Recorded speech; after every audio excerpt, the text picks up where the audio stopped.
अस्सलाम वालेकुम। Class 12 chapter number 18 जिसका नाम स्पेक्ट्रोस्कोपी है, इसका लेक्चर नंबर 14 अभी हम स्टार्ट करेंगे और लेक्चर नंबर 14 के अंदर हम कंसेप्ट असेसमेंट एक्सरसाइज 18.4 को डिस्कस करेंगे। इसमें 3 क्वेश्चन हमें दिए गए हैं। क्वेश्चन को रीड करके फिर फर्दर हम यहाँ पे इसका आंसर डिस्कस करते हैं। तो क्वेश्चन नंबर 1 में क्या लिखा हुआ है, तो how many peaks do you expect in the NMR spectrum of acetone. Acetone एक कंपाउंड है, उसके एनएमआर स्पेक्ट्रम में कितनी पीक्स अपीयर होंगी, ये हमसे पूछा जा रहा है। If it is a single peak describe the region. अगर वो कहता है कि एचएनएमआर हमारे पास है किसका वाला, एसीटोन का, जिसको हम प्रोपेनॉन कहते हैं, इसका एनएमआर स्पेक्ट्रम में हमें एक पीक नजर अगर आती है तो उसकी क्या रीजन हो सकती है। तो सबसे पहले क्वेश्चन अगर आप ध्यान से पढ़ो तो इसमें कहीं भी एचएनएमआर या सीएनएमआर का कोई जिक्र नहीं है।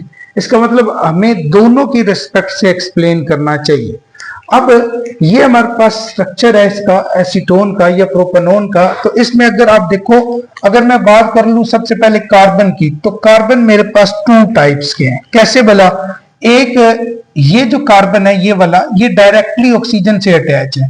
तो एक ये कार्बन नंबर 1 में इसको नाम दे देता हूं, एक ये टाइप होगी। दूसरे नंबर पे ये जो दोनों कार्बन है ये फर्दर इस कार्बन से डायरेक्टली अटैच है, मतलब इन दोनों कार्बन का एनवायरनमेंट बिल्कुल सेम है, आइडेंटिकल है। तो ये कार्बन, इसको मैंने 2 कह दिया, इसको भी 2 कह दिया, क्योंकि इन दोनों का एनवायरनमेंट जो है वो बिल्कुल सेम है। तो जो प्रोपेनॉन है या एसीटोन है, उसमें कार्बन हमारे पास 2 टाइप के हैं, जिसकी वजह से सीएनएमआर के अंदर इसके लिए कितने सिग्नल या पीक अपीयर होंगे, 2। सबसे पहले तो आपने ये बात याद रखनी है कि 2 कार्बन की टाइप्स हैं, 2 डिफरेंट एनवायरनमेंट रखने वाले कार्बन है, तो पीक भी हमें कितनी अपीयर होंगी, 2।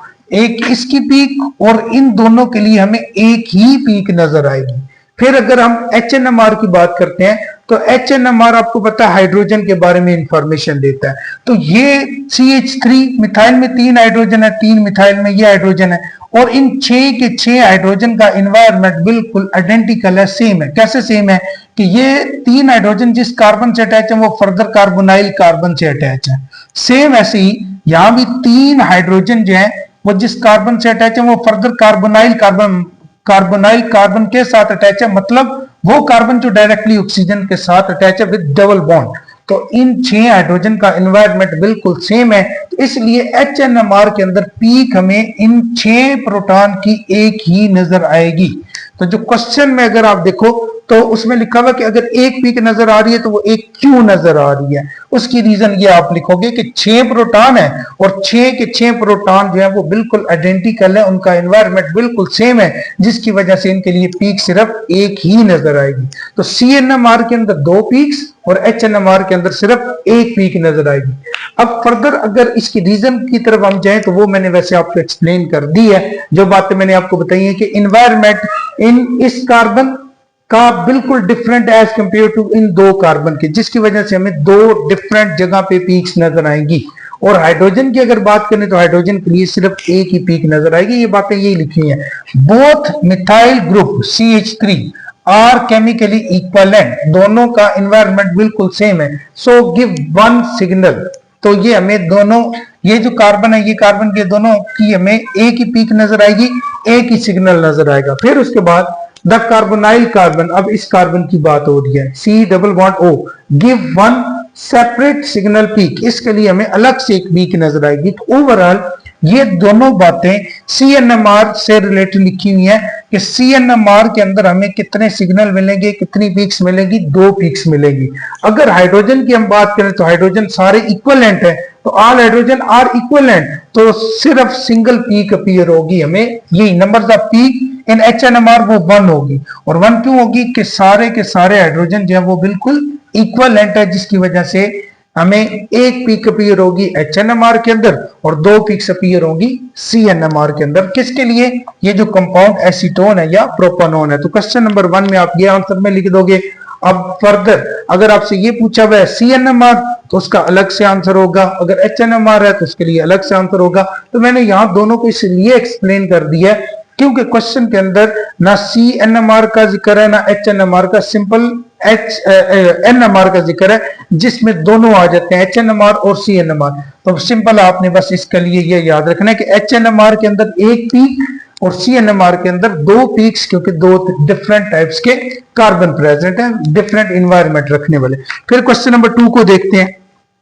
क्वेश्चन नंबर 2 में लिखा हुआ है कि what would be the difference between the proton NMR, या HNMR की बात हो रही है, स्पेक्ट्रम ऑफ इथाइल क्लोराइड, ये हमारे पास इथाइल क्लोराइड है, इसके spectrum and ethyl alcohol, and ये इथाइल अल्कोहल और ये इथाइल क्लोराइड, ये दो कंपाउंड है, इन दोनों के स्पेक्ट्रम, कौन से स्पेक्ट्रम, HNMR प्रोटॉन स्पेक्ट्रम में क्या डिफरेंस है। फिर आगे कहता है why is the chemical shift of OH proton in the alcohol is greater, जो अल्कोहल है उसमें OH वाला ऑक्सीजन के साथ जो प्रोटॉन है इसका केमिकल शिफ्ट सारों से ज्यादा क्यों है। तो सिंपली क्वेश्चन को अगर आप अंडरस्टैंड करो तो हमें ये पूछा जा रहा है कि एक ये एथेनॉल है जिसको इथाइल अल्कोहल भी हम कह सकते हैं, या इथाइल क्लोराइड है या क्लोरोइथेन, ये दोनों का स्ट्रक्चर आपको दिया हुआ है, और HNMR के अंदर हमने कंपैरिजन करना है कि किसके कितने कितने सिग्नल नजर आ रहे हैं, इनका कंपैरिजन साथ ये भी कि देखना कि ये जो ऑक्सीजन के साथ डायरेक्टली हाइड्रोजन अटैच है इसका केमिकल शिफ्ट ज्यादा क्यों है। तो सिंपली अगर आप इस स्ट्रक्चर को देखोगे तो इसमें मेरे पास ये 3 तरह के हाइड्रोजन नजर आ रहे हैं।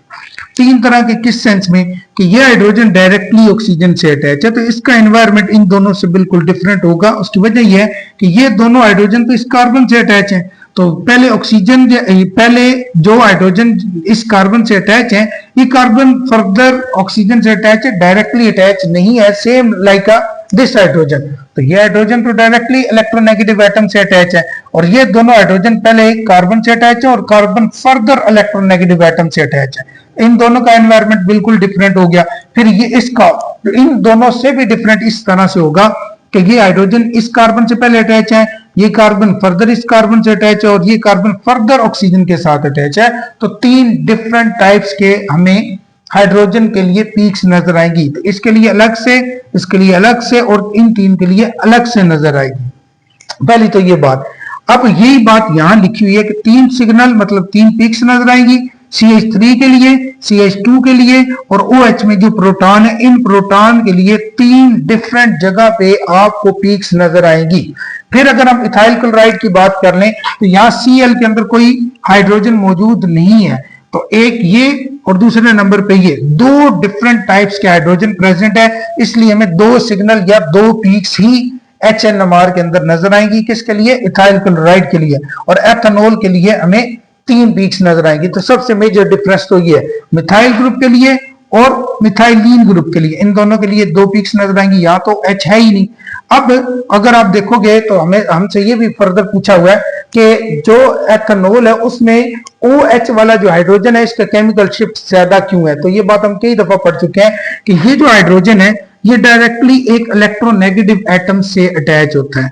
और अगर आप बाकी लेक्चर देखो जो 11, 12, 13 लेक्चर हैं उसके अंदर हमने बड़ा डिटेल में देखा हुआ है कि वो हाइड्रोजन जो डायरेक्टली किसी इलेक्ट्रोनेगेटिव एटम से अटैच होता है वो स्पेक्ट्रम के अंदर इस TMS से उतना ज्यादा दूर आपको नजर आता है। दूर नजर आने का मतलब कि ये जो हाइड्रोजन है ये हाईली डी शील्डेड हो जाता है, मतलब इसकी इलेक्ट्रॉन डेंसिटी ऑक्सीजन अपनी तरफ अट्रैक्ट कर लेता है। जो हाइड्रोजन जितना ज्यादा डी शील्डेड होगा वो TMS से उतना लेफ्ट साइड पे नजर आएगा, उतना दूर नजर आएगा। तो मेन रीजन क्या है? इलेक्ट्रोनेगेटिविटी ऑफ ऑक्सीजन, जिसकी वजह से हाइड्रोजन का केमिकल शिफ्ट इन 2 और इन 3 हाइड्रोजन से बिल्कुल ज्यादा है। तो ये रीजन लिखी है। रीजन OH, इसको आप बेशक इधर ऐसे लिख दो कि OH प्रोटॉन, इस प्रोटॉन की बात हो रही है, शोज हायर केमिकल शिफ्ट, ज्यादा केमिकल शिफ्ट शो करता है, जिसकी वजह से क्या हो जाता है? स्ट्रॉन्गर डी शील्डेड हो जाता है। तो डी शील्डेड होने की वजह क्या है कि जो एटम हाईली इलेक्ट्रोनेगेटिव एटम से अटैच होता है वो उतना ज्यादा TMS से दूर आपको सिग्नल प्रोवाइड करता है। फिर hydrogen bonding in alcohol further D shield the OH proton, जो हाइड्रोजन बॉन्डिंग होती है वो भी बेसिकली जो OH वाला प्रोटॉन है उसको डी शील्ड करता है, जिसकी वजह से शिफ्टिंग इट जो हाइड्रोजन है उसके लिए जो पीक नजर आती है वो ज्यादा डाउन फील्ड पे आपको नजर आती है, हायर ppm पे नजर आती है।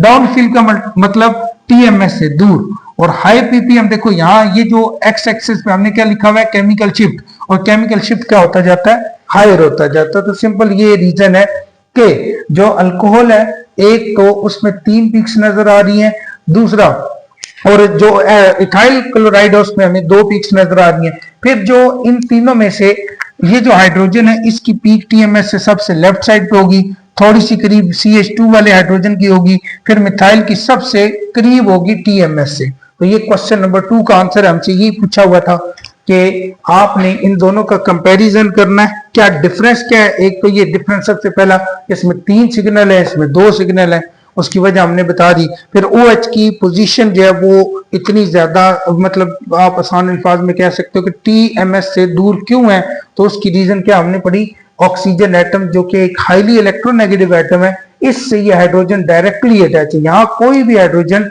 डायरेक्टली अटैच नहीं है किसी भी इलेक्ट्रोनेगेटिव एटम से। तो ये हाइड्रोजन अटैच है कार्बन से, कार्बन फर्दर किसी इलेक्ट्रोनेगेटिव एटम से अटैच है जो कि क्लोरीन है। फिर एक और चीज भी कि क्लोरीन एक इलेक्ट्रोनेगेटिव एटम तो है, लेकिन ऑक्सीजन इससे ज्यादा इलेक्ट्रोनेगेटिव एटम है, जिसकी वजह से ये जो हाइड्रोजन है ये टीएमएस से उतना ज्यादा दूर नजर आएगा। फिर क्वेश्चन नंबर 3 है, आपको एक स्पेक्ट्रम दिया हुआ है, फिर क्वेश्चन पूछा जा रहा है, by using the information given in the C13 NMR of compound. ये C13 मतलब कार्बन NMR दिया हुआ है, कंपाउंड वाई अननोन कंपाउंड है, आंसर द गिवन क्वेश्चन। यहां इसके फर्दर 4 पार्ट्स हैं। पहले में लिखा हुआ है how many carbon atoms are present in compound Y. ये कोई कंपाउंड वाई है, उसके लिए आपको स्पेक्ट्रम दिया हुआ है CNMR का। तो आपको ये बात पता है जितने टाइप्स के कार्बन होंगे उतनी आपको पीक्स नजर आएंगी। जैसे आपको एक पीक 8.9 ppm पे नजर आ रही है, दूसरी पीक 27.6 पे नजर आ रही है, फिर जो तीसरी पीक है वो 181.5 पे नजर आ रही है। ये जो एक छोटी सी पीक है जिसको हमने मेंशन नहीं किया, ये बेसिकली सम टाइम ऐसे होता है सॉल्वेंट की वजह से आ जाती है, या जो ये कार्बन है उसका फर्दर सेकंड किसी भी एटम के साथ कपलिंग की वजह से ये पीक आ जाती है। तो मेजर जो पीक्स हैं वो 3 है। तो जब 3 पीक्स हैं तो ये 3 पीक्स इंडिकेट कर रही है 3 डिफरेंट इन्वायरमेंट रखने वाले कार्बन को। तो सिंपली हमारे पास नंबर्स ऑफ कार्बन एटम फिर कितने होंगे, वो 3 होंगे, जो कि पीक से हमें आइडिया हो रहा है। तो नंबर्स ऑफ कार्बन एटम वो 3 है, because 3 signals are present in carbon 13 NMR spectrum. फिर बी पार्ट में देखो, what is the chemical shift of methyl carbon out of these 3 values. अब आपको पता है कि जो मिथाइल ग्रुप होता है वो हमेशा टर्मिनल पे होता है, सबसे एंड पे होता है, मतलब इलेक्ट्रोनेगेटिव एटम से दूर होता है। तो जो एटम इलेक्ट्रोनेगेटिव एटम से दूर होगा उसका टीएमएस से हमेशा डिस्टेंस क्या होगा, क्लोज होगा। आसान अल्फाज में वो टीएमएस को उतना ज्यादा क्लोज होगी। तो इन तीनों में से सबसे ज्यादा जो क्लोज पीक है वो 8.9 पे है। तो इट्स मीन के जो केमिकल शिफ्ट है मिथाइल ग्रुप का कि इस वाई कंपाउंड के अंदर वो कितना होगा, 8.9 ppm होगा। जो पॉइंट ए वाली पीक है, इसको मैंने ए पीक ए कह दिया, इसको बी कह दिया, इसको सी कह दिया। तो जो पीक ए वाली है वो बेसिकली मिथाइल ग्रुप को आइडेंटिफाई कर रही है। फिर तीसरे वाला देखो C part, 1 carbon is directly attached to 2 oxygen atom. तो हमारे पास एक कार्बन ऐसा है जो डायरेक्टली 2 ऑक्सीजन एटम से अटैच है।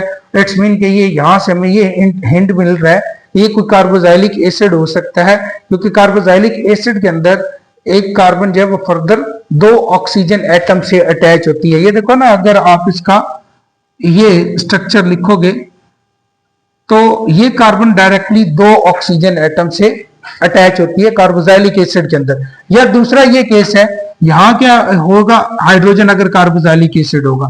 अगर यहां हमारे पास ये केस हो कि एस्टर भी तो हो सकता है ना, ये दोनों केस है। अब हमें यहां से तो ये क्लियर हो गया कि कार्बन जो है ऐसा है जो डायरेक्टली 2 ऑक्सीजन से अटैच है। तो वो 2 ही फंक्शनल ग्रुप हो सकते हैं, एक कार्बोजाइलिक एसिड और दूसरा एस्टर। अब हमने इन दोनों में से देखना कि कौन से वाला ये स्पेक्ट्रम किसके लिए है, एस्टर के लिए है या फिर हमारे पास कार्बोजाइलिक एसिड के लिए। अब इस चीज को कौन कंफर्म करता है, बेसिकली ये जो 3rd नंबर पे सी वाली पीक है ये हमारे पास किसके लिए, किसके अंदर शो होती है, जो हमारे पास कार्बोजाइलिक एसिड में कार्बन डबल बॉन्ड ऑक्सीजन होता है ये उसके लिए होती है, और फर्दर ये कार्बन इस ऑक्सीजन से अटैच होता है। ये जो हमारे पास होता है ना एस्टर वाला कार्बन डबल बॉन्ड ऑक्सीजन, इसके लिए पीक आपको राउंड अबाउट 155 से लेके 165 से लेके 175 के राउंड अबाउट नजर आती है। 165 से लेके 175 पीपीएम के राउंड अबाउट नजर आए पीक, तो वो एस्टर के लिए होगी। लेकिन ये पीक आपको 181.5 पे नजर आ रही है, ऑलमोस्ट 182 के राउंड अबाउट। तो जो पीक 182 के राउंड अबाउट नजर आती है, 165 से 185 तक भी जाती है, वो कार्बोक्सिलिक एसिड के लिए होती है। इसलिए ये जो केमिकल शिफ्ट है, ये कार्बन किसके लिए है? Chemical shift of the carbon attach to 2 oxygen atom, जो कि 165 से 185 पे आ रहा है। सी वाली जो पीक है वो बेसिकली किसको रिप्रेजेंट कर रही है? ये वाला, इस कार्बन को। ये जो कार्बन है ना, इस कार्बन के लिए ये पीक हमें नजर आ रही है, वो कार्बन जो डायरेक्टली 2 ऑक्सीजन एटम से अटैच है। इसका मतलब ये एस्टर नहीं होगा। क्यों नहीं होगा वो मैंने वजह बता दी है कि सी जो पीक है वो 181.5 पे नजर आ रही है, और 185 तक जो पीक आपको नजर आएगी वो किसके लिए होगी? वो कार्बन जो डायरेक्टली 2 ऑक्सीजन से अटैच होगा और कार्बोक्सिलिक एसिड के अंदर होगा। अगर ये पीक आपको थोड़ा सा राइट साइड पे नजर आती, राउंड अबाउट 165 से लेके 175, मतलब 175 से कम पे नजर आती, तो ये पीक किसके लिए हो सकती थी? एस्टर के लिए। तो यहां से ये बात भी क्लियर होगी। अब फिर जो डी वाला पार्ट है उसमें हमसे ये पूछा गया, deduce the possible structure of the compound Y if the molecular mass is 74। किसी कंपाउंड का मॉलिक्यूलर मास है, उस ये जो वाई कंपाउंड है उसका मॉलिक्यूलर मास 74 है। अगर 74 मॉलिक्यूलर मास है तो वो आपके पास क्या हो सकता है? Propanoic acid. क्यों? उसकी वजह यह है कि अगर इसका मॉलिक्यूलर मास 74 है तो ये पॉसिबल स्ट्रक्चर मैं लिख के दे सकता हूं। यहां पे ये CH3 है, कार्बन है, ऑक्सीजन, यहां OH। अब देखो यहां हमें पता चला कि था कि 3 पीक्स नजर आ रही हैं, तो इसका मतलब 3 कार्बन होने चाहिए। तो 3 कार्बन के लिए मुझे यहां क्या लगाना पड़ेगा? CH2 CH3। तो ये हमारे पास प्रोपानोइक एसिड, उसके लिए स्ट्रक्चर, ये हमारे पास स्पेक्ट्रम हो सकता है। एस्टर में आप ये एग्जांपल लिख सकते हो कि अगर मैं यहां लगा दूं CH3 और इधर भी मैं CH3 लगा दूं, इसका मॉलिक्यूलर मास भी 74 ही है, लेकिन इसका मॉलिक्यूलर मास भी 74 है, लेकिन ये कंपाउंड क्यों नहीं मैंने लिखा? उसकी वजह ये है क्योंकि जो सी वाली पीक है जो 81.5 पे नजर आ रही है, ये बेसिकली किसके लिए नजर आती है? वो कार्बन जो डायरेक्टली 2 ऑक्सीजन से अटैच हो और उनमें से एक ऑक्सीजन जो है वो हाइड्रोजन से अटैच है, मतलब कार्बोक्सिलिक एसिड के लिए। और अगर ये पीक आपको लेस देन 175 पे नजर आ रही होती थोड़ी सी, तो इट्स मीन कि ये हमारे पास किसके लिए होती पीक? ये हमारे पास इस कार्बन के लिए होती जो डायरेक्टली 2 ऑक्सीजन से अटैच है, बट इनमें से एक ऑक्सीजन फर्दर कार्बन की चेन के साथ अटैच है। तो यहां से ये कंफर्म हुआ कि भाई ये वाला स्ट्रक्चर नहीं है, इसका ये वाला स्ट्रक्चर ठीक है, जिसमें 3 कार्बन है, ये 3 कार्बन। और इन 3 कार्बन की अगर मैं बात करूं तो ये जो कार्बन है सी, ये वाला आपको, ये वाला जो 181.5 पे आपको केमिकल शिफ्ट शो कर रहा है। ये जो मिथाइल ग्रुप है ये आपको 27.6 पे शो कर रहा है, 27.6 ppm पे केमिकल शिफ्ट शो कर रहा है। और ये जो कार्बन है ये आपको कहां पे शो कर रहा है? केमिकल शिफ्ट 8.9 पे। उसकी रीजन ये है कि ये जो कार्बन है ये डायरेक्टली 2 ऑक्सीजन से अटैच है, और ये हाईली क्या होगा? D shielded. और जो डी शील्डेड होता है वो TMS उतना लेफ्ट नजर आता है। तो इट्स मीन कि ये हमारे पास कौन सा कार्बन है? ये वाला कार्बन जो डायरेक्टली 2 ऑक्सीजन से अटैच है। और इस कार्बन के लिए पीक आपको 27.6 पे नजर आ रही है। और इस मिथाइल में जो कार्बन है इसके लिए पीक आपको 8.9 पे नजर आ रही है। ये सारी पीक्स मेंशन की गई हैं। मिथाइल और मिथाइलिन और कार्बन डबल बॉन्ड ऑक्सीजन वाला जो कार्बन है उसके लिए पीक आपको 181.5 ppm पे नजर आ रही है। तो ओवरऑल जब आप स्ट्रक्चर को चेक करोगे तो ये स्ट्रक्चर हमें फर्दर इंफॉर्मेशन इस तरह से प्रोवाइड करता है कि आप ओवरऑल इस कंपाउंड का स्ट्रक्चर फाइंड आउट कर सकते हो। तो सबसे पहले आपने पीक्स को आइडेंटिफाई किया। जो पीक्स है उससे हमें पता चला कि भाई ये ऐसा कोई कंपाउंड है जिसमें 3 डिफरेंट एनवायरनमेंट रखने वाले कार्बन प्रेजेंट है, जैसे ये हो गया, ये हो गया, ये। फिर आपसे पूछा गया कि इसमें से जो मिथाइल ग्रुप है उसका केमिकल शिफ्ट कितना होगा, जो कि मैंने आपको बताया कि 8.9 मुझे इस तरह से पता चला क्योंकि हमेशा जो मिथाइल ग्रुप होता है वो एंड पे ही आपको मिलेगा। जब एंड पे मिलेगा इट्स मीन कि वो किसी इलेक्ट्रोनेगेटिव एटम से दूर होगा। अगर दूर होगा तो वो टी, अगर हमारे पास इलेक्ट्रोनेगेटिव एटम से मिथाइल ग्रुप दूर होगा स्ट्रक्चर के अंदर, लेकिन उसका केमिकल शिफ्ट जो है वो टीएमएस से उतना करीब होगा, वो उतना ज्यादा शील्डेड होगा, जिसकी वजह से आपको 8.9 पे जो केमिकल शिफ्ट नजर आ रहा है वो किसके लिए नजर आ रहा है, मिथाइल के लिए। फिर ये लिखा हुआ है chemical shift of carbon attach to, जो ये जो कार्बन है इसकी अगर मैं बात करूं तो ये जो कार्बन जो डायरेक्टली दो ऑक्सीजन से अटैच है उसका केमिकल शिफ्ट कितना है, वो आपको कहां नजर आ रहा है, 181.5। आप इसकी जगह ये भी लिख सकते हो कि 181.5 इस स्पेक्ट्रम की रिस्पेक्ट से आपको इस कार्बन का केमिकल शिफ्ट नजर आ रहा है। मैंने अलग अलग मेंशन भी कर दिए। फिर हमने इस सारे डाटा को यूज करके पॉसिबल स्ट्रक्चर भी फाइंड आउट करना था वाई का। हमें इसमें एक इंफॉर्मेशन ये दी हुई थी कि ये जो कोई वाई कंपाउंड है ना, इसका जो मॉलिक्यूलर मास है वो कितना है, वो 74 AMU है। अब देखो जब 3 कार्बन है हमें ये पता चल गया, तो 3 कार्बन वाला कार्बोक्सिलिक एसिड आप कैसे बना सकते हो कि ये एक कार्बन के साथ डबल बॉन्ड ऑक्सीजन और एक तरफ OH लगा देना है, फिर दूसरे कार्बन के साथ 2 हाइड्रोजन, तीसरे के साथ CH3 लगा देना है। ये क्यों नहीं लिखा, उसकी वजह हमने ये पढ़ी कि यहाँ पे जो C वाली पीक है ये बेसिकली कार्बोक्सिलिक एसिड के लिए यूनिक होती है। ये जो एस्टर होता है उसमें कार्बन, ये जो कार्बन है इसकी पीक जो होती है वो किस तरह से नजर आएगी, ये आपको तकरीबन नजर आएगी ऑलमोस्ट कोई 175 से लेस और 165 के राउंड अबाउट नजर आएगी, लेकिन पीक आपको 175 से ग्रेटर पे नजर आ रही है, जो कि कंफर्म करती है कि ये कार्बोक्सिलिक एसिड वाला कार्बन है और ये इसका केमिकल शिफ्ट दिया हुआ है।